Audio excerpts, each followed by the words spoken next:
BRS ను బీజేపీకి తాకట్టు పెట్టారని ఆరోపించారు సీఎం రేవంత్ రెడ్డి. 8 ఎంపీ సెగ్మెంట్లలో బీఆర్ఎస్ డిపాజిట్ కోల్పోవడానికి క్రాస్ ఓటింగే కారణమని ఆరోపించారు ఆయన. దీనికి కౌంటర్ ఇచ్చారు బీజేపీ రాష్ట్ర అధ్యక్షుడు కిషన్ రెడ్డి. కాంగ్రెస్ పార్టీకి అసెంబ్లీ ఎన్నికలతో పోలిస్తే ఎందుకు ఓట్లు తగ్గాయని ప్రశ్నించారు ఆయన. సీఎం రేవంత్ నిరాధార ఆరోపణలు చేస్తున్నారని మండిపడ్డారు కిషన్ రెడ్డి. బీజేపీ గెలిచిన 8 పార్లమెంటు నియోజకవర్గాలలో బీఆర్ఎస్ 7 సీట్లలో డిపాజిట్లు కోల్పోయింది. ఆదిలాబాద్ కావచ్చు, నిజామాబాద్ కావచ్చు, కరీంనగర్ కావచ్చు, మల్కాజ్గిరి కావచ్చు, సికింద్రాబాద్ కావచ్చు, చేవెళ్ల కావచ్చు, మహబూబ్ నగర్ కావచ్చు.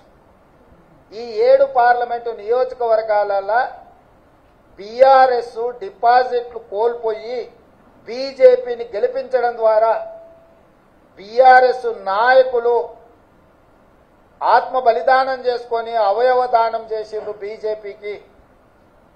ఈ విషయం నేను ఈరోజు చెప్పడం లేదు.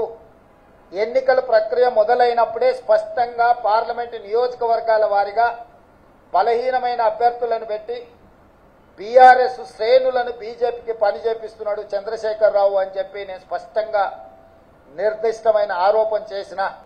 పూర్తిగా ఆధారరహితమైనటువంటి ముఖ్యమంత్రి గారు సొంత పార్టీలో కావచ్చు, ముఖ్యమంత్రి గారు తప్పించుకునేటువంటి ప్రయత్నం. ఏదైతే శాసనసభ ఎన్నికల్లో గెలిచినటువంటి ఆ పార్టీ ఈరోజు ఒక్కసారి గత శాసనసభ ఎన్నికల్లో కాంగ్రెస్ పార్టీకి ఎన్నోట్లు వచ్చాయి, ఇప్పుడు ఎన్నోట్లు వచ్చాయి తీమను.